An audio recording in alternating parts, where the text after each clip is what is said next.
This is late January and we are in an amazing food garden here. I will let my friend Jacques introduce you to his place. It is, where are we at, Jacques?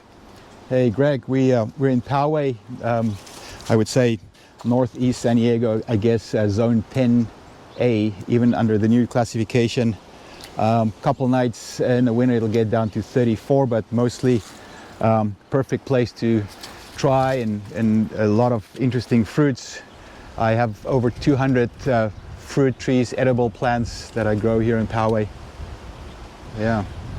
And we're gonna see what there is to eat here in January, and then we'll come back about every month this year to see what else is ready to eat. Right now, we're standing next to... This is Cara. I find it a little bit challenging to grow this one, only because it's such a slow grower. But the fruit is delicious, good enough for me to keep it, and every year it has about 30-40 fruits on. I really like it. Cara. Yeah.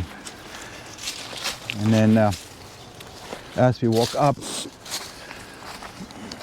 we have a couple of guava trees. I grew up with guavas in Africa, so I have a soft spot for them, biased towards this specific guava, tropic pink. And this is a seed that came up from the mother tree on this side over here. Get about 1,000 guavas off of this tree. We make fruit leather and can them and eat them right out of the hand and off the tree. So love them, very easy to grow, almost no fertilizer. I don't give fertilizer really in my garden. Maybe some chicken manure from the chicken coop, but everything is just mulch, about 12 inches, and nature takes care of itself. So love the guava tree, tropic pink, both of them, and the seedling tasted just like the mother tree.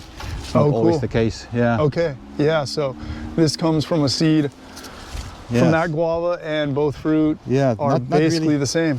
It's a light pink inside, but sweet and strong flavor.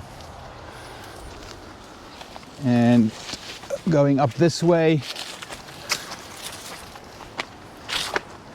a couple of regular things like the lime, but that's always ready to eat and cook with. My wife loves to cook with that. We have on this side we have both the strawberry guava,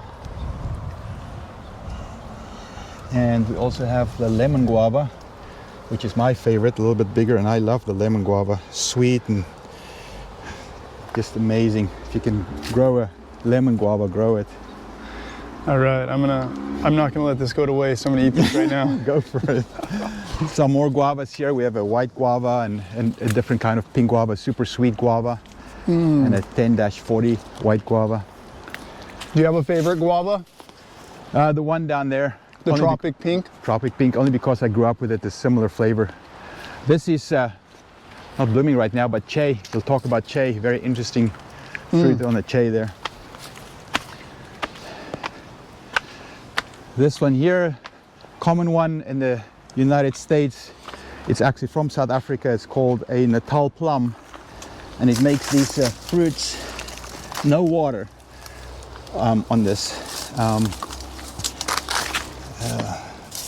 It's a sweet kind of cranberry flavor, some seeds in them, but once again, two of these trees, and if you let them ripen to almost dark red, purple, they are delicious. And we have a couple of varieties of Cherimoya that's ripening right now. This is a Dr. White. This is a small one actually. I had almost a 3-pounder last year. And some bigger ones here also, Dr. White. My favorite, that's why I'm growing it, but I do like maybe the El Bumpo and the Fino de Jete. Pierce is a good one, and Fortuna. And we have on this side the Maywa kumquat.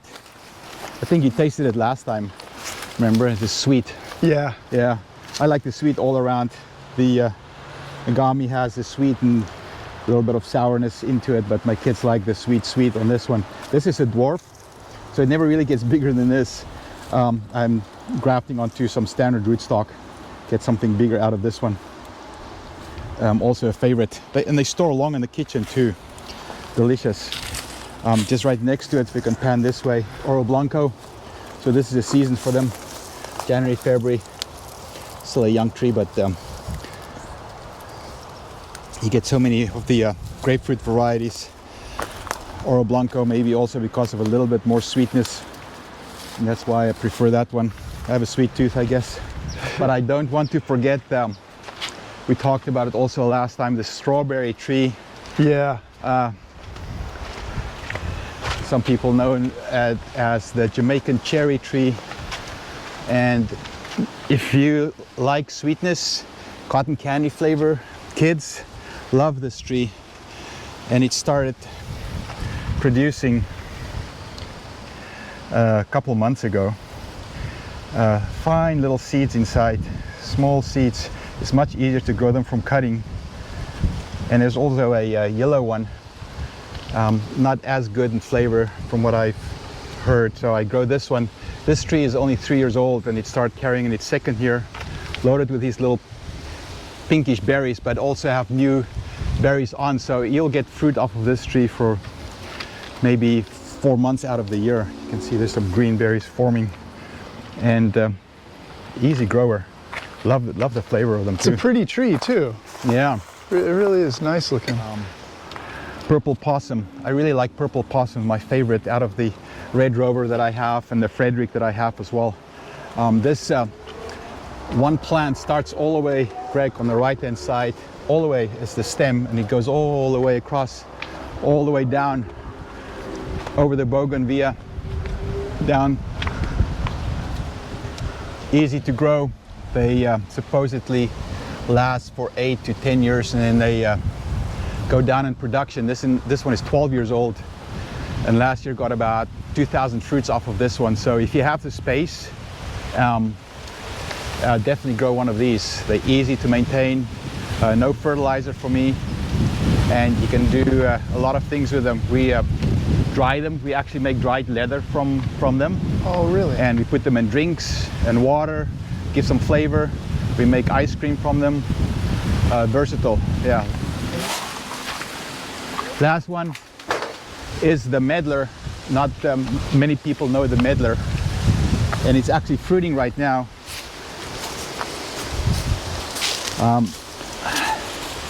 It's a small tree, but it gives me about 60 of these fruits every year. You have to really let them go soft, which is the same as a persimmon, or some persimmons. You have to let them bled, and bledding allows them to get really soft, and it tastes a little bit like I don't know, people say maybe apple butter. You had them, what do you think? Yeah, oh, I dropped one. No, that's fine. Oh, they're falling. Yeah, they're falling actually now.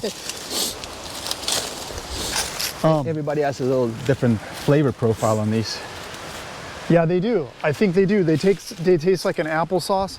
To me, they tasted like an applesauce that is less sweet. Sweet, yeah, we can open this one actually. You can see inside it's all like soft applesauce kind of flavor. Interesting fruits to grow and expose my family to all these different flavors that even I never had when I was a kid. So, yeah. All right. Is that all for January? That's it for January. Cool. That we can cover right now. Yeah. All right. Well, thanks a lot, Jacques, and we'll revisit in a month and see what else is ready to eat in February. Sounds good, Greg.